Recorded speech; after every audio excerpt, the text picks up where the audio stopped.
بسم اللہ الرحمن الرحیم۔ آج ہم عربی زبان کا آسان قاعدہ شروع کرتے ہیں۔ عربی زبان کا قاعدہ، ضروری باتیں: حرکت زبر زیر پیش کو کہتے ہیں۔ زبر زیر پیش کو حرکت کہتے ہیں، اس کی جمع حرکات ہے۔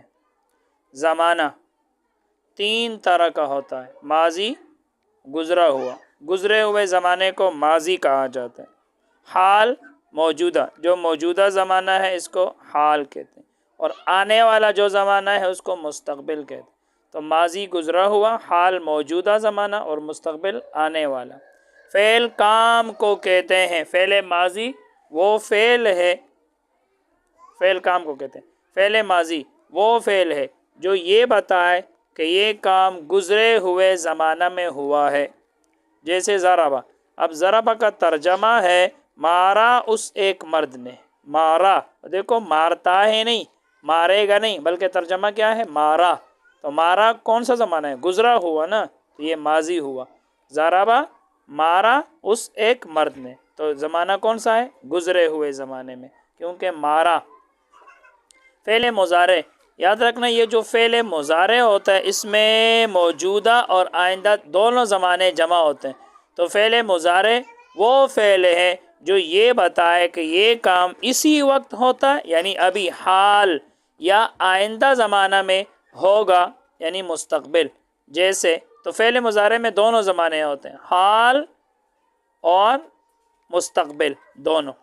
تو فعل مضارع وہ فعل ہے جو یہ بتائے کہ یہ کام اسی وقت ہوتا ہے یا آئندہ زمانے میں ہوگا۔ جیسے یضرب، وہ ایک مرد اسی وقت مارتا ہے، یعنی وہ ایک مرد مارتا ہے یا مارے گا۔ تو مارتا ہے حال ہو گیا، اور مارے گا وہ کون سا زمانہ ہو گیا؟ مستقبل آنے والا۔ یضرب، وہ ایک مرد اسی وقت مارتا ہے یا آئندہ زمانے میں مارے گا، فعل مضارع کے آخر میں پیش آتا ہے۔ یہ دیکھو اب فعل مضارع ہے، فعل مضارع، یہ دیکھو اس کے آخر میں آپ کو پیش نظر آ رہا ہے، یضربو، با پیش بو۔ امر اس فعل کو کہتے ہیں جس میں کسی کام کا حکم دیا جائے۔ جس فعل میں کسی کام کا حکم دیا جائے اس کو امر کہتے ہیں، امر۔ جیسے اضرب، تو مار، دیکھو میں آپ کو مارنے کا حکم دے رہا ہوں، تو مار، اضرب۔ اسی طرح اسمع، تو سن، کل، تو کا، قل، تو کہو۔ تو جس میں کسی کام کا حکم دیا جائے اس کو امر کہتے ہیں۔ نہیں اس کا الٹا ہے، اس کی ضد ہے۔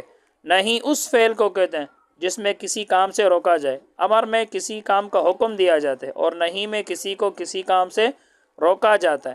جیسے لا تضرب، تو مت مار، لا تسمع، تو نہ سن، لا تذهب، تو مت جا، اس طرح۔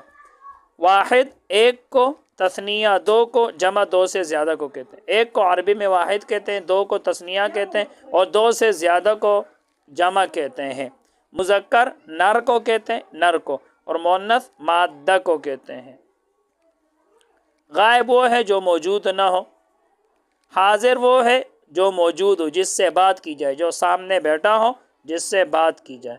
متکلم بات کرنے والے کو کہتے ہیں، خود بات کرنے والے کو متکلم کہتے ہیں۔ جیسے میں متکلم ہوں، میں بات کر رہا ہوں، تو متکلم بات کرنے والے کو کہتے ہیں۔ ماضی و مضارع کے، ماضی آپ نے پڑھ لیا، گزرے ہوئے زمانہ۔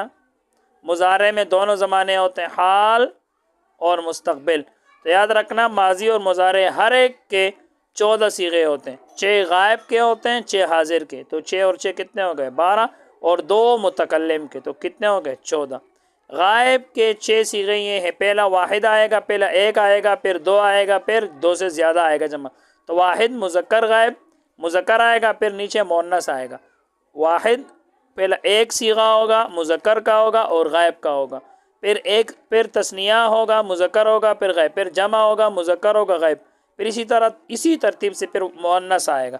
تو واحد مذکر غائب، تثنیہ مذکر غائب، جمع مذکر غائب۔ یہ غائب کے 3 صیغے مذکر کے ہو گئے۔ اب مؤنث کے: واحد مؤنث غائب، تثنیہ مؤنث غائب، جمع مؤنث غائب۔ تو 3 غائب کے مذکر کے ہو گئے، 3 غائب مؤنث کے ہو گئے، 6 یہ ہو گئے۔ اب حاضر کے 6 صیغے، حاضر کے 6 صیغے یہ ہے: واحد مذکر حاضر، تسنیہ مذکر حاضر جمع مذکر ہاں، واحد ایک کو پیچھے آپ نے پڑھ لیا، تسنیہ دو کو، جمع دو سے زیادہ کو کہتے ہیں۔ تو واحد مذکر حاضر، تسنیہ مذکر حاضر، جمع مذکر ہاں۔ اب اسی ترتیب سے مؤنث، واحد مؤنث حاضر، تسنیہ مؤنث حاضر، جمع مؤنث حاضر، تو 6 اور 6 12 ہو گئے۔ اب دو متکلم کے صیغے، متکلم کے دو صیغے ہیں، واحد مذکر و مؤنث متکلم۔ متکلم کا جو واحد کا صیغہ ہے، واحد کا، تو وہ دونوں میں مشترک ہے، مذکر اور مؤنث دونوں کے لیے آتے ہیں۔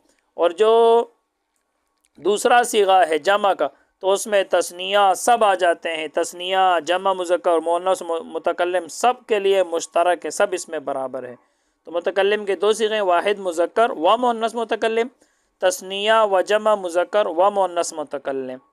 تو یہ 6 غائب کے 6 حاضر کے 2 متکلم کے صیغے ہو گئے، ٹوٹل یہ 14 صیغے ہوتے ہیں، 6 ماضی کے، وہ 14 ماضی کے اور 14 مضارع کے۔ بس آج کے لیے اتنا ہی۔ اللہ تعالی ہم سب کو علم نافع عطا فرمائے۔ السلام علیکم۔